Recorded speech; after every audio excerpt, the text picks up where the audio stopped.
I got an email last week from a woman named Dorothy in Ohio. She's 73 years old. She told me she had to give up her garden, not because she wanted to, but because her knees couldn't take it anymore. Her back screamed at her every time she bent down, and her doctor told her, "Dorothy, you've got to stop." And she wrote to me with one line that honestly, it broke my heart. She said, gardening was the one thing that made me feel alive, and now it's gone. Dorothy, if you're watching this video is for you, and for every single one of you out there who's been told you're too old to garden, that your body can't handle it anymore, that gardening days are behind you. I'm here to tell you that is simply not true. Because today, I'm going to share with you a method that the Amish have been using for generations. A raised bed gardening method so simple, so gentle on your body, and so incredibly productive that you'll wonder why nobody told you about it sooner. No expensive equipment, no fancy tools, no breaking your back, no getting down on your hands and knees in the dirt. This is gardening the way it should be. Easy, peaceful, and absolutely rewarding. And the best part? You can set this up in a single weekend, even if you've never built anything in your life, even if you have arthritis, even if you're in a wheelchair.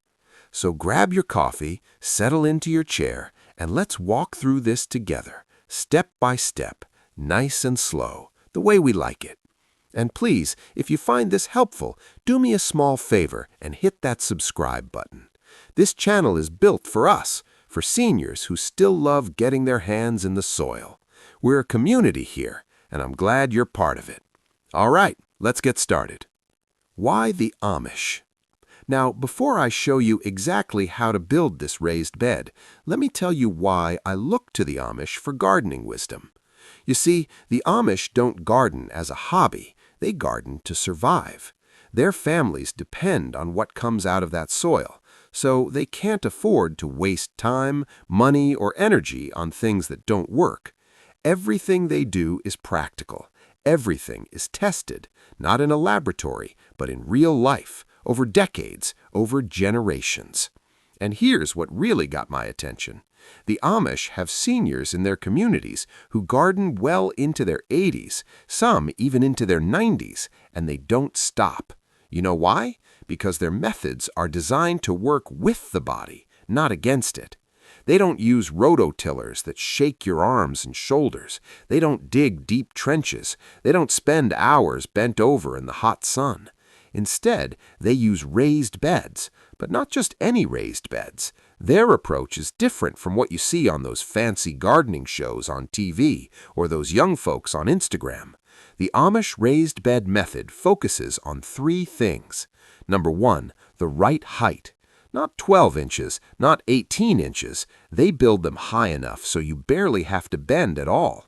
We're talking 28 to 36 inches, waist height, table height, the kind of height where you can stand comfortably and just garden. Number two, the right width. They never build beds wider than 4 feet. You know why? So you can reach the center from either side without stretching, without leaning, without losing your balance. And number three, the right soil. They don't just fill the bed with dirt from the yard. They use a layered system, almost like making a lasagna, that feeds your plants from below and holds moisture so you don't have to water every single day. Now let me walk you through each of these in detail, and I'll make it so clear that you could explain it to your grandchildren. Building the raised bed. All right, let's talk about building your Amish-style raised bed. And I want you to relax right away, because this is not a complicated construction project. You don't need a workshop. You don't need power tools. If you can use a screwdriver, you can do this. Materials you'll need. Here's your simple shopping list. You can get everything at your local Home Depot, Lowe's, or even a local lumber yard. 6 pieces of untreated cedar or pine boards, 2 inches thick, 12 inches wide, and 8 feet long. Cedar is best because it naturally resists rot. It'll last you 10, 15 years easy, but pine works fine too if you're watching your budget. 4 corner posts, 4x4 lumber, each cut to 36 inches tall. These are your legs. They're what bring the bed up to that comfortable waist height. A box of 3-inch exterior wood screws, stainless steel or coated. Get a box of about 50, that's more than enough. A drill or a screwdriver, that's it for tools. Now, if you're not comfortable doing this yourself, and there is absolutely no shame in that, ask a neighbor, ask your grandson, call your local church. I guarantee you someone will be happy to help for an afternoon. Maybe offer them some lemonade and cookies. That usually works. The dimensions. Here's what we're building. A raised bed that is 4 feet wide, 8 feet long, and 36 inches tall. Why 4 feet wide? Because when you stand on one side, you can comfortably reach about 2 feet in. Stand on the other side, another 2 feet. That means you can reach every single plant without ever climbing in or leaning over dangerously. Why 8 feet long? Because that's the standard length of lumber. No cutting needed. You save time, you save energy, and you save money. Why 36 inches tall? Because that is the magic number for most seniors. At 36 inches, you can garden while standing upright. Your back stays straight, your knees don't bend. And if you use a wheelchair, 36 inches lets you roll right up to the edge and reach in comfortably. Now, if you're on the shorter side, say 5'2" or 5'3", you might want to go with 30 inches instead, and that's perfectly fine. The point is, build it to your body, not someone else's. Assembly, step by step. Step 1. Set your 4 corner posts upright on a flat piece of ground.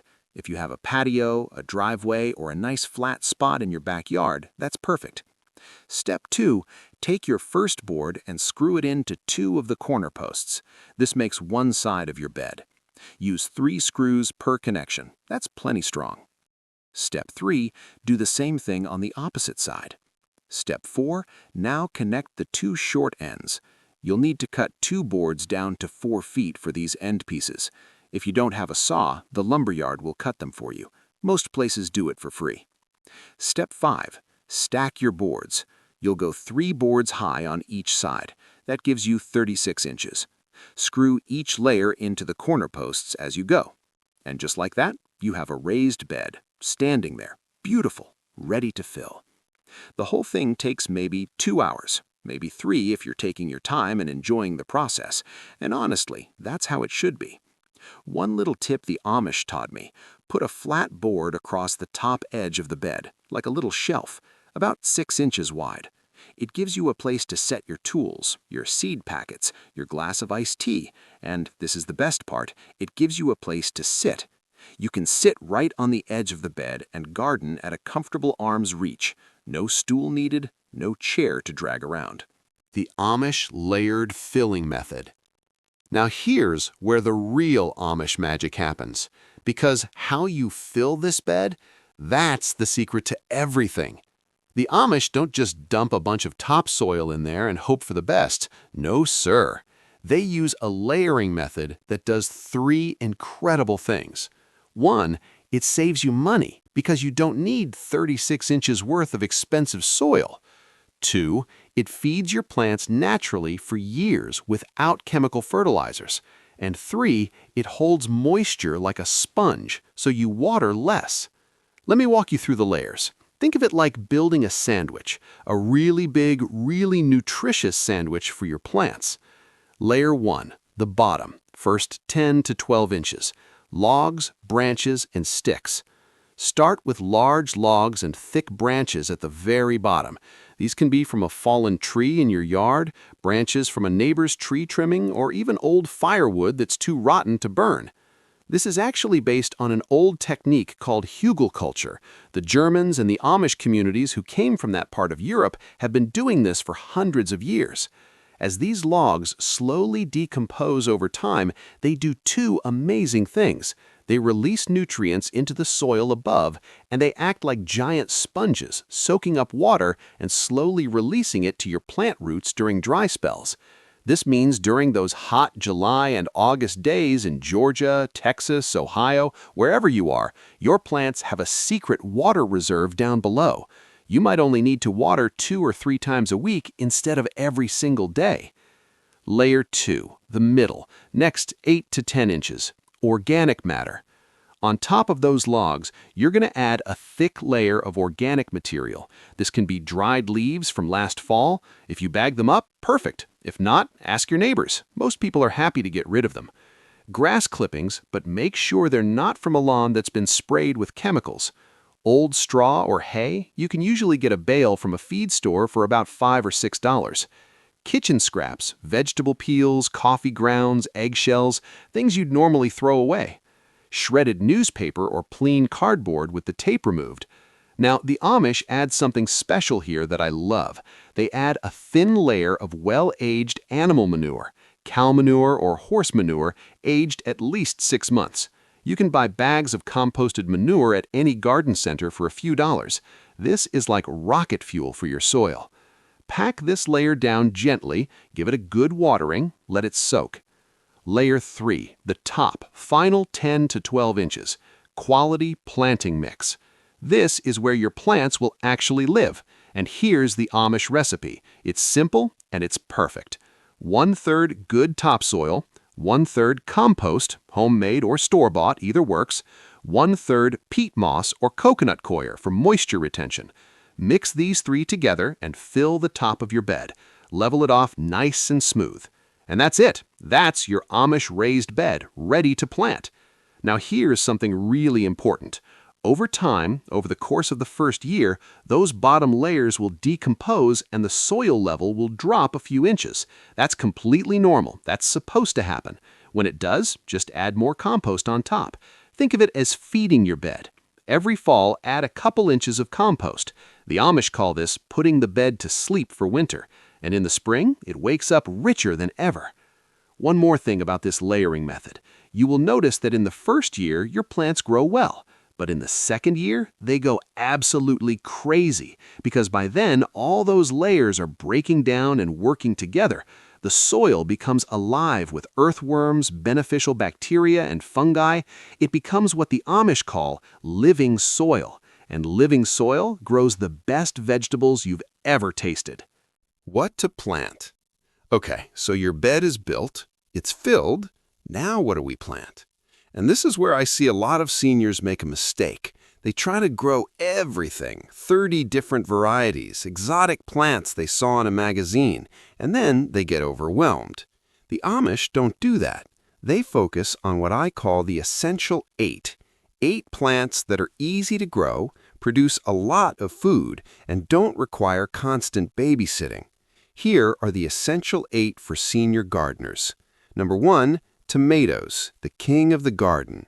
Plant 2 or 3 plants and you'll have more tomatoes than you can eat. Cherry tomatoes are especially easy. They're practically foolproof. And there is nothing like a homegrown tomato in August. You know that. That store-bought stuff doesn't even come close. Number 2, green beans. Bush beans, specifically. They don't need trellising or staking. They grow about 18 inches tall and they produce like crazy. Plant them and in about 50 days, you're picking fresh beans. Number 3, lettuce and salad greens. These grow fast, some varieties in just 30 days. You can plant them in spring and again in fall. They don't need deep soil and they're perfect for the edges of your raised bed. Number 4, peppers. Bell peppers, banana peppers, whatever you like. They love raised beds because the soil is warmer. They're not fussy plants, just give them sun and water and they'll reward you all summer long. Number 5, cucumbers. 1 or 2 plants is all you need. Let them trail over the edge of the bed. They're prolific producers. You'll be making pickles by July. Number 6, herbs. Basil, parsley, rosemary, and chives. Plant them in one corner of your bed. They take up almost no space, they smell wonderful, and they keep certain pests away naturally. The Amish always plant herbs among their vegetables. It's a natural pest control strategy that really works. Number 7, zucchini. Now I'll warn you, one zucchini plant can produce enough to feed the whole neighborhood. Number 8, radishes. These are the fastest vegetable you can grow, ready in 25 to 30 days. They're perfect for impatient gardeners. And they're great for filling in gaps between your bigger plants. Now here's the Amish planting wisdom that I want you to remember. Don't plant everything at once. Stagger your planting. Put in some lettuce and radishes in early spring, then your tomatoes and peppers after the last frost, then beans and cucumbers a couple weeks later. This way, you're not overwhelmed with work all at one time, and your harvest comes in waves, not all at once. Also, and this is really important for us seniors, use transplants instead of seeds for things like tomatoes and peppers. Yes, seeds are cheaper, but transplants save you 6 to 8 weeks of waiting and worrying. Buy healthy little starter plants from your local nursery, pop them right into your raised bed. Done. Why this matters for your health.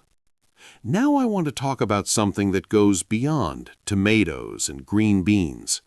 I want to talk about why this really matters. You know, there was a study done by Harvard Medical School, and they found that gardening for just 30 minutes can burn as many calories as a moderate walk. It improves flexibility, strengthens your hands, and helps with balance. But here's what I think is even more important than the physical benefits. Gardening saves your mind. And I mean that seriously.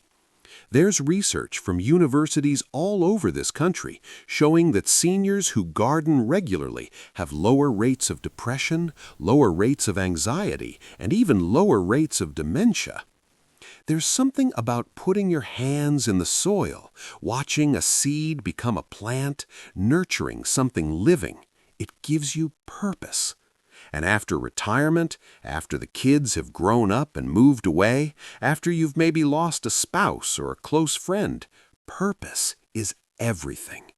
I hear from so many of you. You write to me and say, "I feel useless. I don't have anything to do. The days all feel the same." Gardening changes that. Suddenly, you have a reason to get up in the morning. You have something counting on you.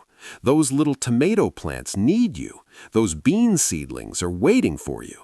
And when you walk outside with your morning coffee and you see a new flower blooming or a pepper turning red, I'm telling you, that feeling is medicine, better than anything a pharmacy can give you.